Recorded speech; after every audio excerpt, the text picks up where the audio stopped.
Jerry Krause was right there, and Jerry's not here. Obviously, I don't know who invited him. I didn't, but I hope he understands. I hope he understands it goes a long way, and he was a very competitive person. I was a very competitive person. He said organization wins championships.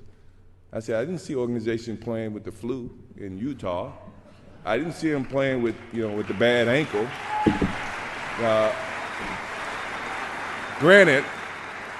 Granted, I think organizations put together teams, but at the end of the day, the teams got to go out and play. So in essence, I think the players win the championship, and the organization have something to do with it. Don't get me wrong, but don't try to put the organization above the players. Bienvenidos a una nueva edición de Aislados. Somos dos amigos hablando de deportes por Skype en tiempo de coronavirus. Día 34 del aislamiento social preventivo y obligatorio. Miércoles 22 de abril en la Argentina y en todo el mundo, por supuesto. Yo soy Matías Baldo, estoy en el barrio de Saavedra y le abro el juego a la segunda pata de este podcast que ya es rutina durante la cuarentena, a mi amigo Javier Saúl. Javi, ¿cómo estás? ¿Cómo andas, Mati? ¿Todo tranquilo? Hoy consumiendo mucho contenido a ver de qué va a pasar, ¿no? De lo que se viene. Entramos en otra última semana de cuarentena, como viene pasando desde hace un mes, que siempre cada 15 días aparece esta semana, y ver cómo sigue esto, hasta dónde llega, en qué tipo de fase va a llegar. Bueno, nada, la verdad que consumiendo mucho de eso, viendo a ver cómo se vienen moviendo las cosas, y una sensación, Mati, me parece, coincidís, que esto da para largo, que probablemente haya aislado ya en mayo, así que nada, a la espera de novedades. Aislados, recuerden, lo decía bien Mati, somos dos amigos hablando de deportes por Skype, y ustedes pueden escucharlo, ustedes pueden suscribirse y no perderse ningún episodio en Spotify, en Apple Podcasts, en Google Podcasts, en Deezer, en Castbox, en todas las plataformas de podcast que ustedes utilicen. Estamos, suscríbanse, pongan me gusta, 5 estrellas, etcétera. La verdad, muchas gracias, no solo porque hay muchos que lo hacen, sino por el buen rebote que solemos tener y los comentarios que tenemos en redes sociales. Y también pueden suscribirse al canal de YouTube de BW, se meten en BW, o sea, así como suena en el canal de YouTube, se suscriben, un clic simple, tienen los podcasts, pero en formato video. Este capítulo y por supuesto todos los anteriores ya están a disposición. Pueden repasar varias entrevistas que hicimos, varias charlas con invitados que vamos a tener y vamos a seguir sumando en los próximos días. Pero el tema de hoy, Javi, y aprovechando un poco los coletazos de The Last Dance, es hacerle un poquito de justicia a quien en estos dos primeros capítulos plantearon como el gran villano. Estamos hablando de Jerry Krause, el general manager de Chicago Bulls entre 1985 y 2003, 18 temporadas en el cargo estuvo. Este hombre que nació también en Chicago el 6 de abril de 1939, que había tenido un recorrido previo en la NBA antes de desempeñar este rol de general manager de los Bulls. Había pasado por varias franquicias, pero que más allá de esto que estaremos desandando a lo largo del capítulo, creo, Javi, y habrás quedado vos con la misma sensación, que es el gran apuntado en el documental, y es algo que a mí, hasta macerando un poco la idea, porque cuando uno ve primero el documental queda claro que es el gran villano, pero después a mí me puso un poquito incómodo la situación, porque Krause es una persona que falleció el 21 de marzo de 2017, no tiene la posibilidad de defenderse, de dar su campana, de contar su historia, y creo que en ese sentido es un poquito incómodo escuchar tal vez no tanto las opiniones de Jordan, Phil Jackson en la actualidad, sino también esas escenas hasta de bullying de Michael Jordan y de otros protagonistas. Entonces me parece que es un papel, el documental ya lo elogiamos en el capítulo que hicimos puntualmente sobre estos dos primeros capítulos, pero eso me parece que es el terreno más espinoso del capítulo, de estos dos primeros episodios que entregó The Last Dance, que es una producción maravillosa, por supuesto, y me parece que es una buena idea hacer un poquito de justicia a la figura de Krause en este episodio.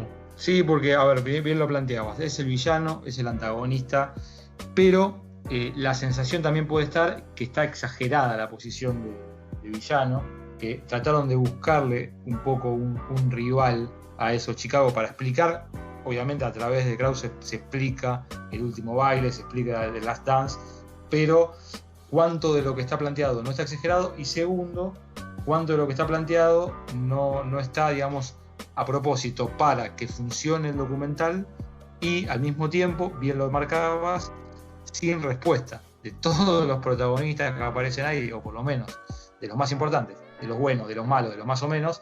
Que parece el más malo de todos, no tiene forma de defenderse. Y sí es verdad, y quizás es entendible, algunas reacciones en la época dirigente-jugador, en la que obviamente el jugador, una cuestión de vestuario, de esto, de otro, tiene un trato diferente, sobre todo cuando las cámaras se encienden, pero cuánto también nos está mostrando de la actividad de Krause, ¿no? La verdad que es interesante, me parece que está bueno repasarlo, como bien decías. No es un hombre que pasó y nada más por Chicago, tuvo todo un peso. Tuvo el peso para que sea el último baile, Mati, pero un peso muy importante para que este Chicago sea el Chicago. Obviamente, que sin descontar el gran trabajo y el talento de los jugadores, pero hubo un trabajo de fondo que muchas responsabilidades de él. Está claro que sí, Javi es el gran villano, si lo queremos tomar de alguna manera, en este último baile. De todas maneras, a mí lo que me hizo un poco de ruido es, ahora vamos a ir viendo todas las apariciones y apreciaciones que se hacen sobre él, por ejemplo, con lo del contrato de Pippen. Ahí me parece que es donde tal vez es inexacto o se exagera, se exacerba un poquito esta villanía de Krause, que de todas maneras, y obviamente se masifica cuando un escenario así se masifica, porque está claro que The Last Dance no lo van a ver solo los que son fanáticos del básquet y tienen bien en claro las reglas del básquet, sino también todo aquel que se suma porque es un fenómeno mundial y porque además, como ya dijimos varias veces, la situación de cuarentena hace que llegue este documental por la figura de Jordan y por la situación contextual actual a, bueno, mucha más gente que tal vez no tiene en claro cómo funciona la NBA. Pero bueno, para empezar, esto que vos decías, Javi, Krause, la verdad, es un hombre troncal en las decisiones y en la construcción de esta dinastía con Michael Jordan. Él llega al equipo, a los Bulls, cuando ya Jordan había sido elegido, es decir, estaba la piedra basal sobre la que se cimenta toda esta estructura, esta dinastía, pero después empieza a meter mano y, por ejemplo, en 1987 intercambia por Scottie Pippen, claro. lo consigue en el draft, suma a Dallas Grant. A Pippen lo habían elegido quinto, ellos no tenían un pick alto, así que debieron realizar un canje con los extintos Seattle Supersonics, aquella franquicia de Oregon que todos añoramos que algún día vuelva a la NBA, pero ese fue un gran movimiento de los Bulls, que se quedaron con el quinto puesto de aquel draft y eligieron a Pippen, que era un jugador que estaba por debajo del radar porque no estaba jugando en la liga universitaria más importante, la NCAA, sino que estaba jugando en la NAIA, una liga que era secundaria. Entonces era muy difícil el scouting en aquella época. Grant fue elegido también en el 10º puesto. Era un jugador que necesitaba a Chicago, teniendo a Jordan y a Pippen. Bueno, complementaba en la pintura. La verdad, un jugador que terminó funcionando y que fue parte importante del primer tricampeonato de los Bulls, 91, 92, 93. En el 94 se fue a Orlando como agente libre. Esas decisiones hicieron que los Bulls ganaran más de 50 partidos por primera vez desde 1973-1974. Y ese año fue premiado con el galardón al Ejecutivo del Año, que después lo volvería a ganar 10 años después. Pero hay muchas decisiones que creo, a ver, acá pasan como una anécdota en el documental, pero la transferencia de Charles Oakley, ¿sí?, a Nueva York, sí, fue un momento importante en la franquicia porque Jordan era el mejor amigo realmente y se había opuesto en el momento. Nadie pensaba que los Bulls tenían que hacer ese traspaso. Finalmente lo hicieron. Finalmente ese traspaso lo que generó es Cartwright, que llega a los Bulls. Era suplente de Patrick Ewing en New York Knicks. Y la realidad es que entregaban un poco a un jugador joven, importante, y que encima era amigo de Jordan, a cambio de un veterano de 30 años que era suplente. Pero la realidad es que ese traspaso, ese movimiento, visto de reojo por Jordan y que incluso había manifestado que tal vez no estaba de acuerdo, finalmente los Bulls son campeones con Cartwright 91, 92, 93, y con el tiempo, finalmente Jordan elogia ese trade, que él dice no estaría tan de acuerdo. Bueno, creo que este documental también va a dejar un poquito esta reflexión final de por qué Jordan fue uno de los mejores jugadores de la historia y no lo es así en su posición de dirigente. Sí, pero totalmente. Y lo que sí me parece que está bueno destacar es todo esto. Obviamente, vamos a marcar lo negativo, vamos a marcar cómo es quizás el hombre que propicia que se rompa esta dinastía, pero no es fácil, y sobre todo hay que remontarse, no estamos hablando de 2020, 2018, 2015, que tenés tecnología, un montón de ojeadores dando vueltas y demás. No es fácil, si uno se remonta a esa época, encontrar un Pippen. No es fácil. No, claro.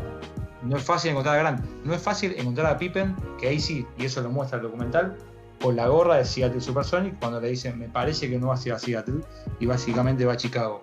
Entonces, esa es a favor, obviamente lo de Grant es a favor, este intercambio también termina siendo a favor. Cuando aparece Tony Kukoc, también es bajo su mando. Digo, hay muchas cosas que van sumando a favor.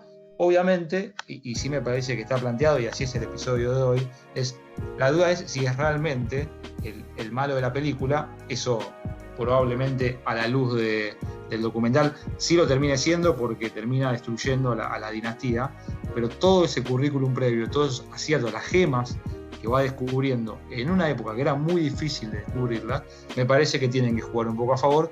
Y sí me parece, Mati, que está bueno para marcar es esto, ¿no? Algunas decisiones que en su momento no eran las mejores, por lo menos para el equipo, que no le gustaban al equipo, después Jordan termina de alguna manera confesando esa equivocación y dándole la razón. Obviamente esto no después se va rompiendo con el tiempo, pero a ver, si no me equivoco también, no solo marcábamos Kukoc, marcábamos Grant, marcábamos Pippen, Dennis Rodman es todo de él también. Sí, bueno, lo que pasa es que para mí Krause es fundamental primero, porque él elige a Phil Jackson. Claro. Reemplaza a Doug Collins, que la verdad era un movimiento que vos veías a los Bulls, un equipo que seguía compitiendo, pero necesitaba ese salto de calidad. Él apuesta por Phil Jackson. A Kukoc, cuando le dije en el 90, era otra NBA, era otro contexto. La verdad, la NBA no miraba tanto hacia afuera. Hoy, obviamente, esas fronteras se desdibujaron, pero en el pasado era muy difícil ver a un extranjero rindiendo o una franquicia importante apostar por un extranjero joven.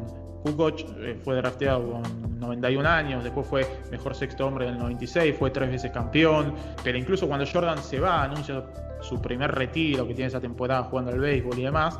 Cuando vuelve, hay unos Bulls fortalecidos con Rodman, con Kerr, con Wennington, con Luke Longley. El canje de Rodman, que probablemente era el jugador con peor reputación de la liga, y tenía 34 años, no lo querían los Spurs. Popovich dijo de aquel trade que era difícil encontrar un equipo que lo aceptara. Se la jugó y la verdad Rodman fue fundamental para ese desenlace, para ese segundo tricampeonato de los Bulls. Unos Bulls que habían establecido también el mejor récord de la historia de la NBA hasta que los destrozaron los Warriors de 2015-2016.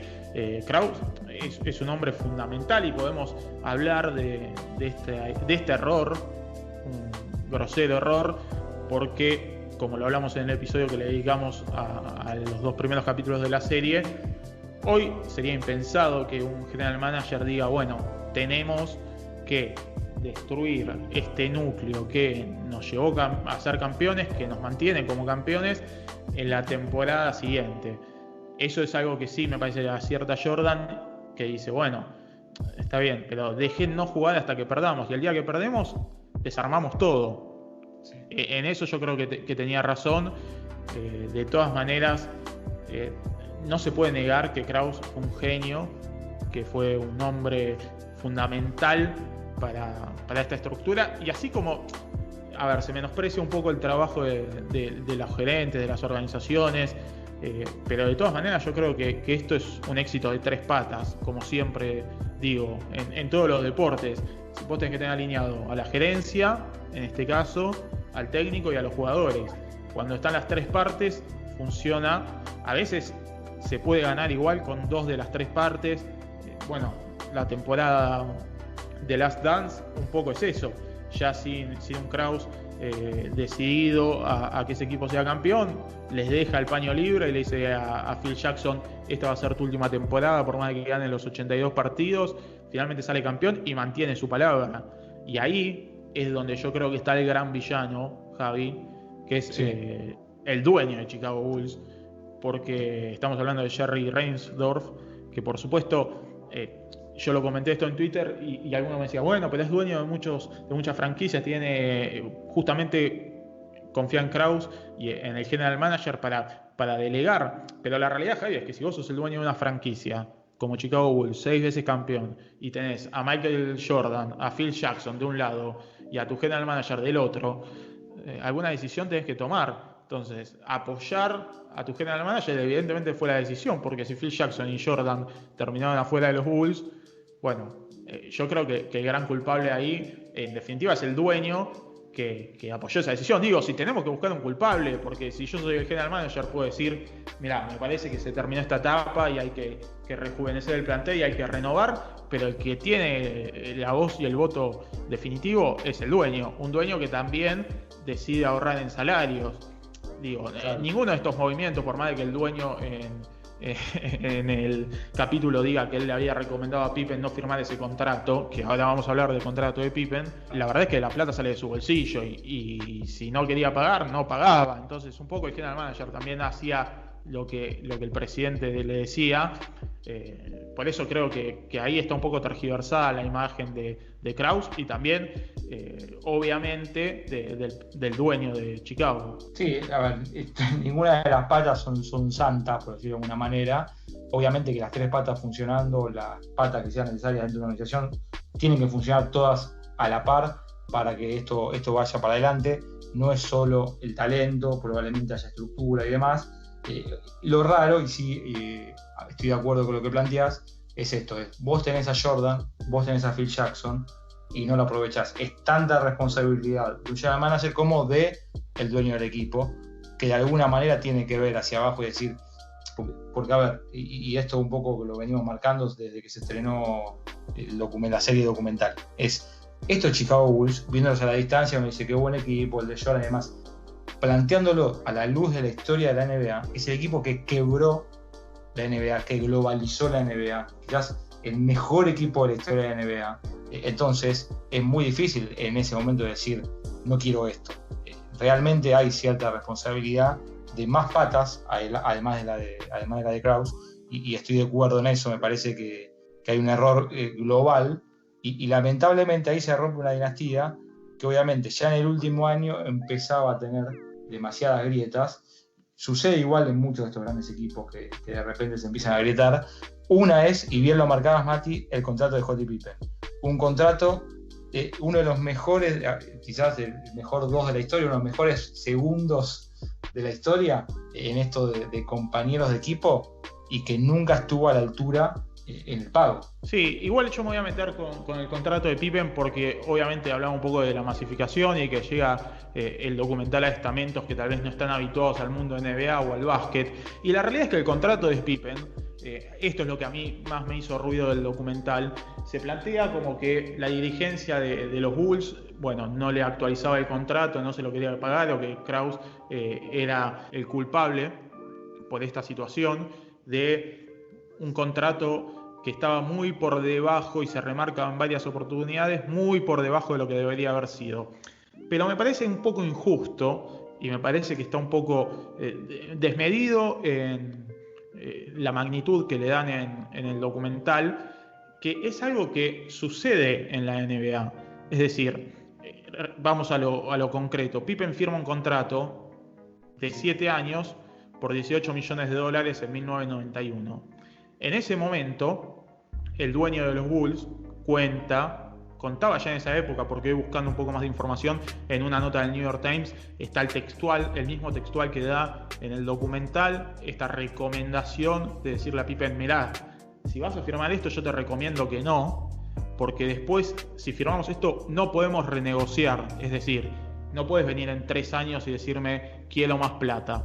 Claro. Entonces, él firma este contrato de $18 millones por 7 años en 1991, que en ese momento el contrato de Pippen no era una minucia. Era el 16º jugador que más cobraba en la liga. El que más ganaba en esa época era Larry Bird, con $7 millones por año. Y él se llevaba $2.775.000 por año. Es decir, en el año en el que lo firma... No es tan malo. No, estaba dentro de los mejores 20 Claro. de la NBA. Es decir, no es que no era malo, era un muy buen contrato. De hecho, también era un muy buen contrato a largo plazo en ese sentido. Nadie sabía qué iba a pasar después. Y lo explica Pippen en el documental y dice: miren, muchachos, yo tenía que asegurar para mi familia estos 18 millones. Obviamente después, cuando la NBA empieza a crecer, que empieza a crecer en gran parte gracias a la figura de Jordan, crece sustancialmente. A partir del crecimiento de la NBA como marca global, también aumentan los sueldos, porque recordemos que los sueldos, el tope salarial y todos los millones que las franquicias tienen en juego parten a partir de... son consecuencia de las ganancias que genera la liga. A cuanto más ganancias, más plata hay para gastar. Si las ganancias bajan, como se estipula que puede llegar a pasar con esto del coronavirus, para explicarlo, uno va disponiendo de dinero a partir del crecimiento de la liga. Y obviamente cuando fue creciendo la liga y los Bulls fueron aumentando su popularidad y también fueron campeones, empezó a quedar un poco el contrato de Pippen desactualizado.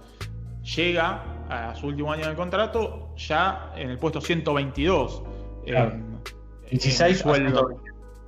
Claro. Del 16 del 91 al 122 de este último título. Pasaron 6 años, pero pasó demasiado la NBA con Jordan. Seguro, pero a lo que quiero apuntar es que muchos comentarios en las redes sociales señalaban que, Krause, villano, ¿cómo no le actualizaste el contrato? No se puede actualizar un contrato de NBA. Es decir, lo que se puede hacer es hacer una extensión una vez que finalice ese contrato. La molestia de Pippen, entiendo yo, comienza cuando hay muchas cuestiones, por ejemplo, que ha pasado alguna vez con Manu Ginobili, que firman un contrato por menos dinero para darle flexibilidad salarial a sus equipos, con la promesa de que después se le va a devolver en un contrato mayor. Yo creo que la molestia de Pippen corre porque él se banca este contrato, que obviamente lo firmó él también. O sea, nadie le puso un arma en la cabeza para que firmara el contrato, nadie lo obligó. Él firma este contrato y finalmente lo que sucede es que cuando lo tiene que renovar, es decir, una vez que finaliza la 97-98, ahí Krause está buscando opciones para traspasarlo. Entonces ahí para mí arranca la molestia de Pippen, que dice: jugué todos estos años por un sueldo bajo en los últimos años y ahora cuando me tenés que actualizar me querés transferir. ¿Cómo es eso? Entonces ahí arranca para mí el problema con un Pippen que de todas maneras, y como dijo Jordan, para mí se comportó de manera egoísta. Esto de operarse más tarde y no operarse justamente cuando debía hacerlo, finalmente termina siendo un problema para los Bulls y también un poco egoísta con sus compañeros. No sé qué pensás, Javi. Sí, totalmente, y sí que quizás lo que termina pasando en esta última temporada, y me parece que por ahí cuando uno hace los números, o digamos, al ser un general manager, ve los números, era muy difícil también renovar. A ver, el saldo que quedaba era así, Mati. Jordan en el 97-98 ya cobraba $33 millones. Tony Kukoc tenía un contrato de $4,5 millones. Ron Harper de $4,5 millones también. Dennis Rodman igual, $4,5 millones. Luke Longley tenía $3,185,000 y Scottie Pippen se mantenía con esos números del 91 con $2,700,000. La realidad es que un nuevo contrato de Pippen obviamente tenía un salto demasiado grande y creo que ahí empieza la lógica también de la dirigencia. Hay cierta lógica en números, hay cierta lógica al hacer las cuentas que no te cierran por ningún lado. Quizás sí, lo ves y decís qué desagradecidos, no pusieron la que había que poner después de todo lo que dio, pero a la hora de hacer los números suena muy grande el salto que tendría que haber dado. Recordamos, yo marcaba esto, ¿no? Es el 2 de la historia en el sentido de parejas, ¿no? De 1-2, no que sea el 2 histórico de la NBA, sino este 1-2, y bueno, Jordan Pippen quedará en la memoria de todos. Y ahí está, la diferencia entre Jordan y Pippen era de 31 millones de contrato. Y ahí me parece que está. Sí me parece que termina siendo egoísta, que no termina pensando en el equipo, tal, tiene lógica. Yo lo tomo desde el lado de esa sensación de desagradecidos los Chicago Bulls, que ahora no me valoran. Me parece que lo piensa de ese lado, pero los números también hablan por sí solos, y me parece que la calculadora de la oficina de general manager no le cerraba por ningún lado. Mirá, Javi, Jordan en toda su carrera NBA, esto es solo de contratos a cambio de la franquicia. No hablamos de lo que generan afuera, no hablamos del marketing, solo de contratos con la franquicia. Solo en la temporada 96-97 y 97-98 ganó 30 millones de dólares. Pero si vamos más atrás en el tiempo, desde que llegó a la liga, 88-89, recién ahí gana 2 millones de dólares. Antes venía ganando menos de 1 millón de dólares. Después va subiendo, pero nunca sube hasta más de 4 millones de dólares. Salvo 96-97 y 97-98. Digo esto para contextualizar que era otra época, que hoy los millones se reparten mucho más fácil en la NBA. Ahí andan más sueltos de chequera. Hoy también cambió, ya lo venimos hablando hace mucho. Cualquier jugador tiene mucho poder, entonces tenés que terminar a veces hasta sobrepagando a algunos jugadores.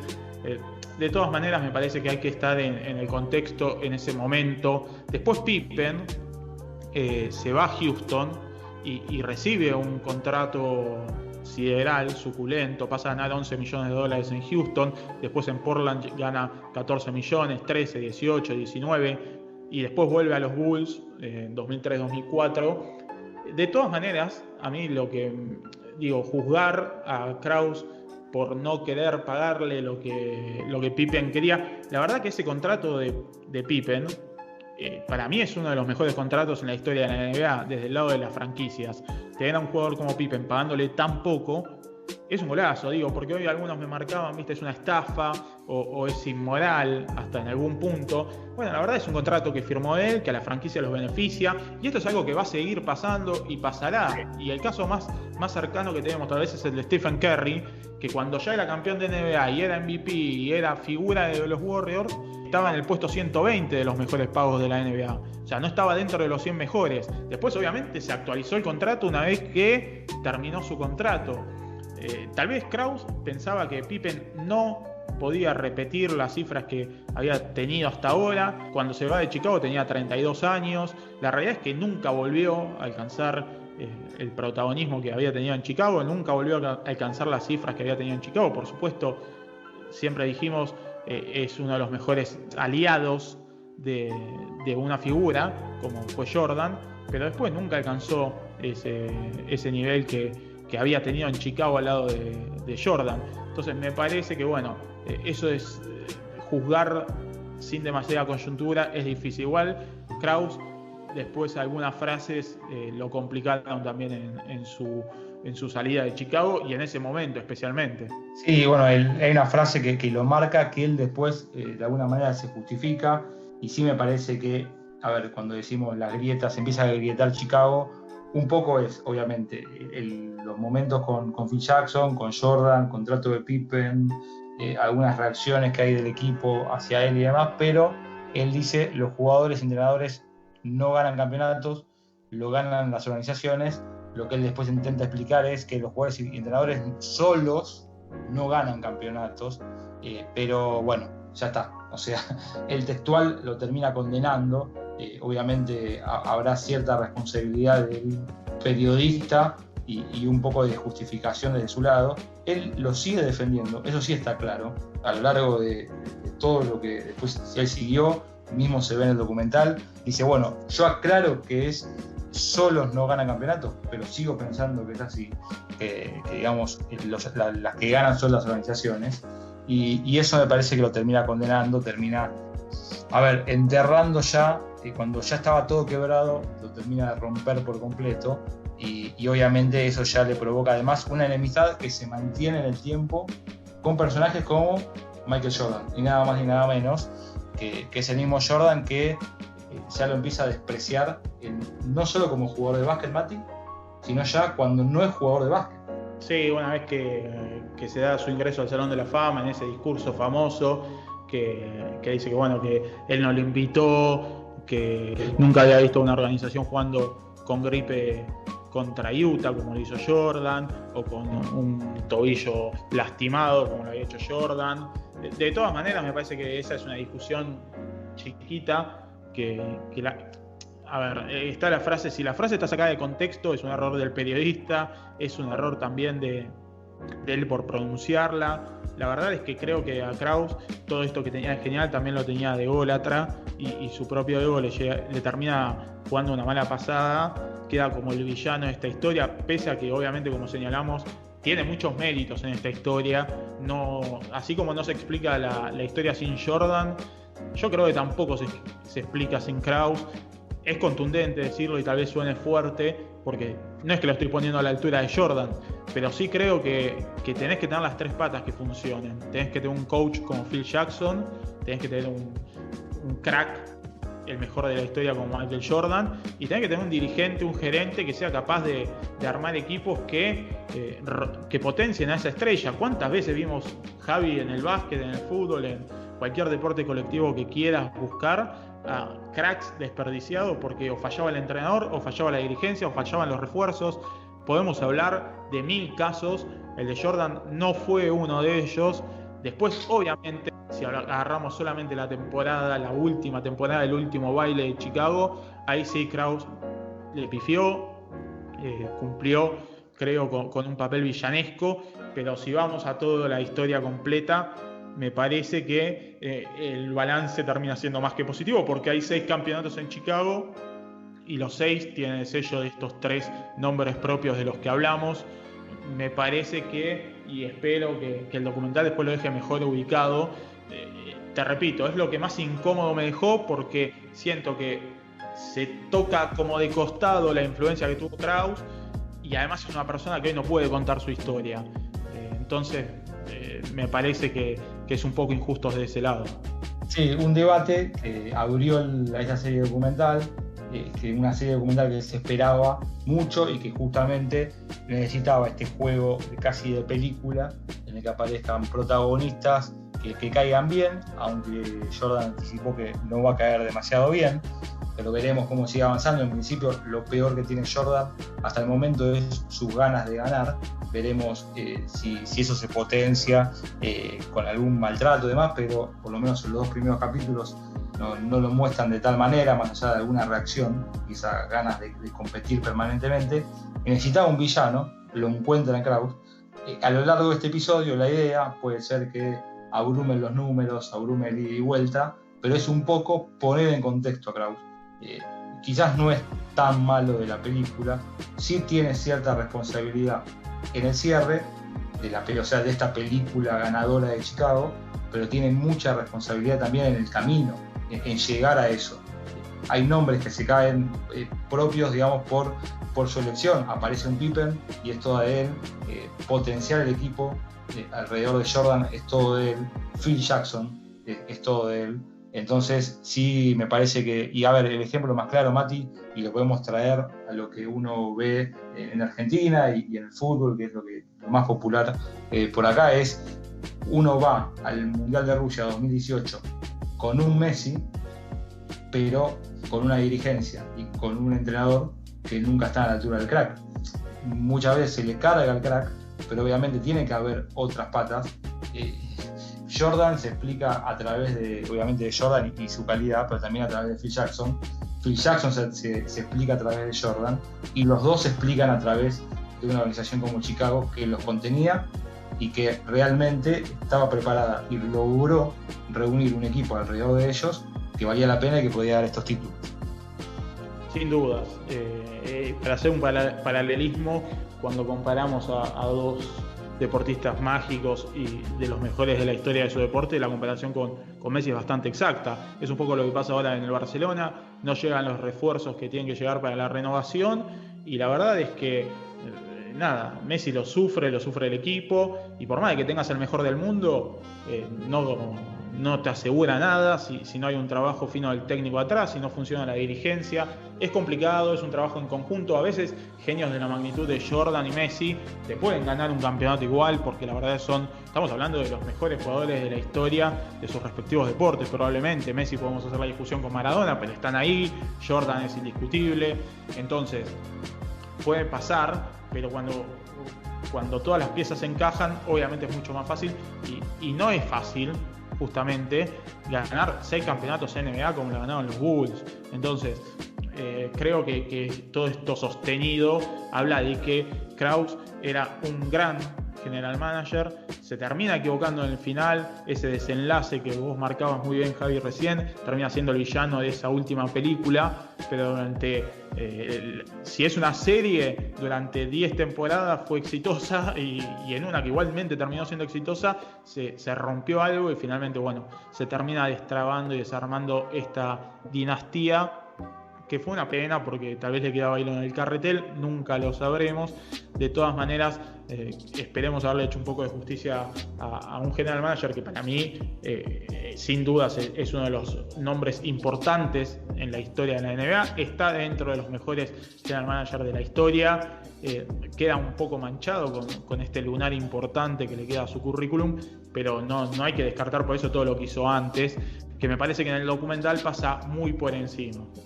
Sí, a ver, queda para el documental, y marcamos, y obviamente se va a abrir el debate, y esto muchas veces genera esto en el televidente, en el fanático, y en el que no conoce también, porque venimos planteando esto al abrirse a Netflix y no quedar enfrascado dentro de un canal deportivo, obviamente consigue una audiencia que trasciende al básquet, trasciende al deporte. Jerry Krause queda como una especie de héroe y villano a la vez, y me parece que ese sería un poco el combo. El héroe que logra armar el equipo, obviamente a través de Phil Jackson y de Jordan, y el villano que lo desarma. Un Krause que, bien decías, murió a los 77 años, que fue incluido en el Salón de la Fama en 2007 a título póstumo, y que vuelve a la luz increíblemente, así como vuelven estas imágenes de Chicago tanto tiempo después. Su nombre reaparece ahora en 2020 y empieza a generar este impacto como el malo de la película, como el que rompe todo. Pero bueno, tratamos de hacerle un poco honor también a través de este episodio a todo lo que fue su carrera, y explicarlo también, quizás para el que se suma a la serie y quiere conocer un poco más de quién era Krause. Ojalá que todo este episodio haya servido para eso. Antes de irnos, Mati, hay un imperdible y relacionado al básquet. Te digo, Mati, me lo pasaste la previa, lo vi y me encantó. Necesito que lo expliques porque creo que esto sí, y acá no hay duda, cualquier fanático del básquet que entre acá y que visite este sitio, yo creo que tranquilamente podría pasar la cuarentena de acá a septiembre solamente jugando con el sitio. Espectacular lo que hizo la gente de 538, una página que habitualmente consultamos, repleta siempre de datos, muy interesante siempre lo que suben. Y ahora, ¿qué nos ofrecen? Un portal dentro de su página donde hay una cantidad insondable de partidos. En este momento creo que son 71 juegos de la NBA que ellos recomiendan. Podés elegir desde los Lakers Indiana del 2000, las finales, los playoffs de Oklahoma y San Antonio en 2012, el juego 5. Hay un montón para elegir. Podés elegir, están clasificados según matchups legendarios, y momentos icónicos, remontadas icónicas, inolvidables, aquellos triunfos de David contra Goliat en la NBA, algunos también que son elecciones de los expertos, por ejemplo aquel final Game 7 de las finales de 2013 con recuerdo doloroso para los Spurs de Manu Ginobili frente a Miami de Wade, Bosh y LeBron James. Situaciones, la verdad, que nos permiten bucear por la historia de la NBA. ¿Qué tiene de bueno esto? Entrando a la página, que podemos poner el link abajo si me acuerdo y no me olvido como siempre, Javi, entrás directamente a la página, elegís el partido y en la misma página sale un video de YouTube donde le pones play y empezás a ver. Es decir, no hay que hacer nada más que eso. Entrás a la página. Pero no salís nunca de la página. No salís nunca de la página, un golazo en cuestiones de tráfico y permanencia para ellos, pero de todas maneras para nosotros fanáticos es ideal porque vos entrás, elegís, no sé, tengo la página abierta, si no tenés una prioridad para elegir, hay una opción que es un dado que te dice te entrego cualquier partido. Entonces, por ejemplo, ahí puse y me tocó Los Ángeles Lakers contra Phoenix Suns, el segundo partido de los playoffs de 1993. Golazo. Houston Rockets Orlando, Game 1 de las finales del 95, también, gran partido. Y así podés ir buceando y viendo un día cada uno. La verdad, tenés 71 partidos, te sobran, si ves uno por día en la cuarentena, te van a sobrar. Pero bueno, y relacionado con Chicago, por supuesto tenés aquel Chicago-Utah del que hablábamos antes. Sí, tiene desde el 72 a la fecha, bien lo decías, lo podés filtrar. Decía, juegos clásicos, legendarios, la selección de expertos, todo tiene un color que te va marcando, vos podés elegir qué tipo de partido querés ver. La verdad que hay mucho, decías, está Chicago, hay un bueno de Golden, hay un bueno de Lakers, de algunos así históricos, hay bueno de San Antonio de Manu, hay como argentino, como fanático argentino se puede encontrar mucho y bueno. La verdad que vale la pena y es un gran sitio para ver. Nada, la aprovechen, disfruten y pasen un poco. Sí, ojalá que sirva, ¿no? Para disfrutar un poco de la cuarentena. Bueno, este sitio, Sport Classic NBA, este proyecto que vale la pena y que sirve también para pasar el rato con mucho básquet.